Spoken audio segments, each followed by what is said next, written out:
Hello అందరికీ. ఎప్పుడైనా chicken egg కలిపి కూర చేసుకున్నారా? చేసుకోకపోతే ఒక్కసారి నేను చూపించిన పద్ధతిలో ప్రిపేర్ చేసుకోండి. టేస్ట్ అయితే చాలా బాగుంటుంది. రైస్, రోటీ, బిర్యానీ వేటిలోకైనా చాలా బాగుంటుంది. ముందుగా ఒక మిక్సీ జార్ తీసుకుని అల్లం, వెల్లుల్లి, పచ్చి కొబ్బరి, ధనియాలు, జీలకర్ర, దాల్చిన చెక్క, యాలకులు, లవంగాలు వేసుకుని మధ్య మధ్యలో వాటర్ పోసుకుంటూ మెత్తగా గ్రైండ్ చేసుకుని ఈ పేస్ట్ని పక్కన పెట్టేసేయండి.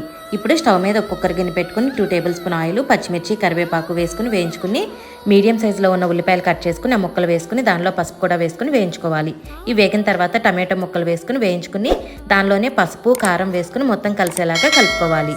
దానిలోనే ముందుగా గ్రైండ్ చేసుకుని మసాలా పేస్ట్ కూడా వేసుకుని మొత్తం కలిసేలాగా కలుపుకుని కడిగి శుభ్రం చేసుకున్న చికెన్ కూడా వేసుకుని మొత్తం కలిసేలాగా కలుపుకోవాలి. చికెన్ మొత్తం ఉడికి ఆయిల్ పైకి వచ్చిన తర్వాత వాటర్ పోసుకుని ముందుగా బాయిల్ చేసుకున్న ఎగ్స్ కూడా వేసుకుని ఒకసారి కలుపుకుని కుక్కర్ మూత పెట్టుకుని స్టవ్ మీడియం ఫ్లేమ్ లో పెట్టుకుని 3 విజిల్స్ వచ్చేంత వరకు ఉడికించుకుని చివరిగా కొత్తిమీర వేసుకుని స్టవ్ ఆఫ్ చేసుకోవటమే. అంతేనండి.